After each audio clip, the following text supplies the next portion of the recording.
Welcome to white place academy. ఈరోజు super fast current అఫైర్స్లో భాగంగా first important topic ఇప్పుడు చూద్దాం. ఫస్ట్ టాపిక్, ఇటీవల ఏ రాష్ట్ర ప్రభుత్వం తన పర్యాటక ప్రదేశాలపై ఒక వ్యక్తికి 50 రూపాయలు పర్యాటక రుసుమును విధించింది. ఏ రాష్ట్ర ప్రభుత్వం విధించిందంటే సిక్కింలోని ప్రేమ్ సింగ్ తమాంగ్ ప్రభుత్వం రాష్ట్రంలో ప్రవేశించే పర్యాటకులకు 50 రూపాయలు ప్రవేశ రుసుమును విధించింది. Sikkim registration of tourist trade rules 2025 నిబంధన ప్రకారం ఇది విధించింది. ఇది ఎప్పుడు ప్రారంభమైందంటే మార్చి 15, 2025 ప్రారంభమైంది. Next topic, all Bodo students union 57వ వార్షిక సమావేశం ఇటీవల ఎక్కడ జరిగింది? ఈ సమావేశం అస్సాంలో జరిగింది. నెక్స్ట్ టాపిక్, 5 ఐస్ అలయన్స్ ఏ దేశాలను కలిగి ఉంది? ఈ 5 eyes alliance US, UK, Canada, Australia మరియు న్యూజిలాండ్ దేశాలను కలిగి ఉంది. డొనాల్డ్ ట్రంప్ అధ్యక్షుడిగా యుఎస్ విదేశాంగ విధానంలో మార్పుల కారణంగా 5 ఐస్ ఇంటెలిజెన్స్ కూటమి సవాళ్లను ఎదుర్కొంటుంది. ఈ యుఎస్, యూకే, కెనడా, ఆస్ట్రేలియా మరియు న్యూజిలాండ్ల రహస్య మరియు శక్తివంతమైన ఇంటెలిజెన్స్ షేరింగ్ కూటమి. ఇది 1946 నాటి యూకే యుఎస్ ఒప్పందం ఆధారంగా ఎప్పుడు ఏర్పడిందంటే 2వ ప్రపంచ యుద్ధం తర్వాత ఇది ఏర్పడింది. నెక్స్ట్ టాపిక్, మార్చి 2025లో భారతదేశాన్ని సందర్శించిన US director of national intelligence ఎవరు భారతదేశాన్ని సందర్శించారంటే తులసి గబార్డ్. ఈమె US director of national intelligence. Next topic, ఇటీవల స్టూవార్ట్ యంగ్ ఏ దేశ ప్రధానమంత్రిగా ప్రమాణ స్వీకారం చేశారు? ఈ స్టూవార్ట్ యంగ్ ట్రినిడాడ్ మరియు టొబాగో దేశ ప్రధానమంత్రిగా ప్రమాణ స్వీకారం చేశారు. నెక్స్ట్ టాపిక్, మీడియా సంస్థలకు మద్దతు ఇవ్వడానికి పీబీ శబ్ద్ యొక్క ఉచిత సభ్యత్వం మరియు 2026 వరకు పొడిగించబడింది. ఈ పీబీ శబ్ద్ అంటే దేనిని సూచిస్తుంది? అసలు ఈ పీబీ శబ్ద్ అంటే ఏంటంటే ప్రసార భారతి యొక్క shared audio visuals for broadcasting and dissemination. ఈ పీబీ శబ్ద్ 24/7 న్యూస్ హబ్ను ఎప్పుడు ప్రారంభించారంటే 2024లో ప్రారంభించారు. ఇది విస్తృతమైన నెట్వర్క్స్ లేని చిన్న వార్తా సంస్థలకు వార్తా కంటెంట్ యొక్క సింగిల్ పాయింట్కు సోర్స్గా ఈ పీబీ శబ్ద్ పనిచేస్తుంది. నెక్స్ట్ టాపిక్, ఇటీవల భారతదేశం అంతర్జాతీయ లేబర్ ఆర్గనైజేషన్ యొక్క 357వ గవర్నింగ్ బాడీ మీటింగ్లో చురుకుగా పాల్గొంది. అయితే ఇది ఏ నగరంలో జరిగింది? ఈ ఇంటర్నేషనల్ లేబర్ ఆర్గనైజేషన్ ఇటీవల జెనీవాలో జరిగింది. నెక్స్ట్ టాపిక్, స్వయం ఉపాధిని పెంపొందించేందుకు ఇటీవల ఏ రాష్ట్ర ప్రభుత్వం రాజీవ్ యువ వికాసం పథకాన్ని తీసుకొచ్చింది? స్వయం ఉపాధిని మరియు ఆర్థిక అభివృద్ధిని ప్రోత్సహించే ముఖ్యమైన చర్యగా తెలంగాణ ముఖ్యమంత్రి అయిన సీఎం రేవంత్ రెడ్డి తెలంగాణ శాసనసభ ఆవరణలో ఈ రాజీవ్ యువ వికాసం పథకాన్ని ప్రారంభించారు.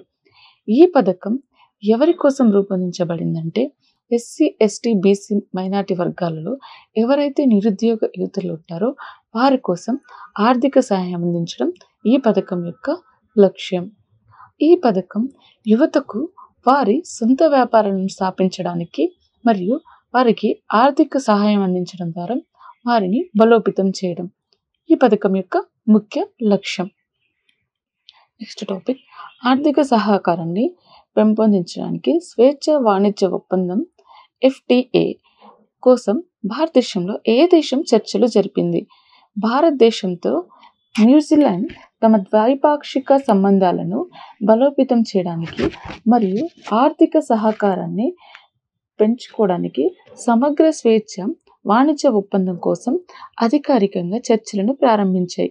అసలు ఈ ఒప్పందం ఏమిటంటే సప్లై చైన్ ఇంటిగ్రేషన్ని మెరుగుపరచడం మరియు మార్కెట్ యాక్సెస్ను విస్తరించడం, 2 దేశాలకు ఆర్థిక స్థితిస్థాపకతను ప్రోత్సహించడం దీని యొక్క ఒప్పందం.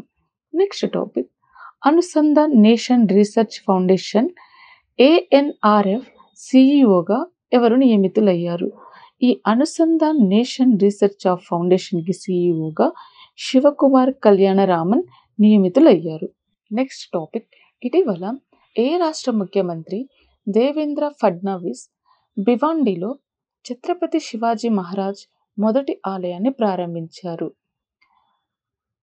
మహారాష్ట్ర ముఖ్యమంత్రి అయిన దేవేంద్ర ఫడ్నవీస్ మహారాష్ట్రలోని థానే జిల్లాలోని భివాండి పట్టణంలో ఛత్రపతి శివాజీ మహారాజ్ యొక్క ఆలయాన్ని ప్రారంభించారు. మహారాష్ట్రలోని ఛత్రపతి శివాజీ మహారాజ్కి ఇది మొదటి గొప్ప దేవాలయం. ఈ విగ్రహంని రూపొందించింది ఎవరు అంటే అరుణ్ యోగిరాజ్. ఈ విగ్రహం యొక్క ఎత్తు ఎంత ఉంటుందంటే 6.5 అడుగులు. నెక్స్ట్ టాపిక్, అంతరిక్ష యాత్రల కోసం ఏ అంతరిక్ష సంస్థ హై స్పీడ్ మైక్రో ప్రాసెసర్లు విక్రమ్ 3201 మరియు కల్పన 3201లను అభివృద్ధి చేసింది? చండీగఢ్లోని ఇస్రో అంటే ఇండియన్ స్పేస్ రీసెర్చ్ ఆర్గనైజేషన్ మరియు సెమీకండక్టర్ ల్యాబొరేటరీ SCL సంయుక్తంగా 32-బిట్ మైక్రో ప్రాసెసర్లు విక్రమ్ 3201 మరియు కల్పన 3201లను అభివృద్ధి చేశాయి. ఈ 32-బిట్ మైక్రో ప్రాసెసర్ అనేది 32-బిట్ వెడల్పు కలిగిన డేటా బస్ రిజిస్టర్లు మరియు అడ్రస్ బస్తో కూడిన మైక్రో ప్రాసెసర్ రకం. Next topic, Asian defence ministers meeting plus ADMM plus experts working group 14వ సమావేశానికి ఏ దేశం ఆతిథ్యం ఇస్తుంది? ఈ ఆసియన్ డిఫెన్స్ మినిస్టర్ మీటింగ్ ఎప్పుడు జరుగుతుందంటే మార్చి 19 నుంచి 20 వరకు న్యూఢిల్లీలో ఉగ్రవాద నిరోధకంపై రక్షణ మంత్రుల సమావేశం ఇది. దీనికి ఆతిథ్యం ఏ దేశం ఇస్తుందంటే భారతదేశం. దీనికి ఏ దేశం అధ్యక్షత వహిస్తుందంటే మలేషియా. నెక్స్ట్ టాపిక్, మార్చి 17న సీనియర్ బీజేపీ నాయకుడు మరియు మాజీ కేంద్ర మంత్రి న్యూఢిల్లీలో మరణించారు. అతని పేరు ఏమిటి? డాక్టర్ దేవేంద్ర ప్రధాన్. ఇతను రాష్ట్ర స్వయం సేవక్ సంఘ్ RSSలో జీవితకాల సభ్యుడు మరియు ఇతను 1980లో మండల అధ్యక్షుడిగా బీజేపీలో చేరాడు.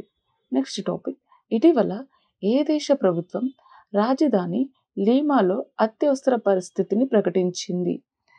లీమా యొక్క రాజధాని పెరు. మార్చి 17 పెరు ప్రభుత్వం లీమాలో ఈ అత్యవసర పరిస్థితిని ప్రకటించింది. అసలు ఎందుకు ప్రకటించిందంటే మార్చి 16న ఒక ప్రఖ్యాత కుంభియా సంగీత విద్వాంసుడైన పాల్ ఫ్లోర్స్ అతను ప్రయాణిస్తున్న బస్సుపై దుండగులు కాల్పులు జరిపారు. అయితే ఈ ప్రమాదంలో అతను మరణించాడు. అందువల్ల పెరు దేశంలో 30 రోజుల పాటు ఎమర్జెన్సీని విధించారు. పెరు దేశంతో పాటు చుట్టుపక్కల ప్రాంతాలకు కూడా ఎమర్జెన్సీని విధించారు. నెక్స్ట్ టాపిక్, దేశంలో 45% మంది MLAలపై క్రిమినల్ కేసులు ఉన్నాయని ఏ నివేదిక తెలిపింది?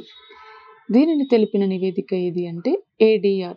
ADR అంటే full form association for democratic reforms. ఇది ఎప్పుడు ఏర్పడిందంటే 1999. ఈ నివేదిక దేని గురించి వివరిస్తుందంటే రాజకీయ నాయకుల ఆస్తులు మరియు వారి యొక్క క్రిమినల్ కేసుల గురించి ఈ నివేదిక వివరిస్తుంది. నెక్స్ట్ టాపిక్, ఇన్ఫోడమిక్ అంటే ఏమిటి? ఈ ఇన్ఫోడమిక్ అంటే ఫేక్ న్యూస్ గురించి తెలియజేస్తుంది. నెక్స్ట్ టాపిక్, విదేశీ ఉపగ్రహాల ప్రయోగాలలో భారత్ ఆదాయం ఎంత?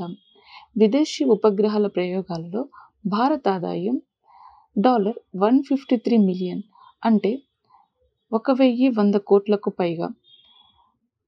నెక్స్ట్ టాపిక్, భారత్లో తొలిసారిగా బ్లడ్ క్యాన్సర్ చికిత్స కోసం కార్ట్ సెల్ను ఏ సంస్థ అభివృద్ధి చేసింది? దీనిని అభివృద్ధి చేసిన సంస్థ ఏది అంటే జెన్థెరపీ అభివృద్ధి చేసింది. నెక్స్ట్ టాపిక్, భారత్లో క్వాడ్ గ్లోబల్ హెల్త్ వర్క్షాప్ ఎక్కడ నిర్వహిస్తుంది? భారత్లో క్వాడ్ గ్లోబల్ హెల్త్ వర్క్షాప్ న్యూఢిల్లీలో నిర్వహిస్తుంది. దీనిని నిర్వహించేవి ఏవి అంటే విదేశాంగ మంత్రిత్వ శాఖ, కేంద్ర ఆరోగ్య కుటుంబ సంక్షేమ మంత్రిత్వ శాఖ కలిసి సంయుక్తంగా నిర్వహిస్తున్నాయి. ఈ కార్యక్రమంలో ఆస్ట్రేలియా, అమెరికా, జపాన్తో పాటు మొత్తం 16 దేశాల ప్రతినిధులు పాల్గొంటున్నారు. సో ఇది ఈరోజు యొక్క క్లాస్. ఈరోజు యొక్క క్లాస్కి సంబంధించిన PDF యాప్లో ఉంది. డౌన్లోడ్ చేసుకోండి. వీడియోని లైక్ చేయండి, షేర్ చేయండి. Thank you.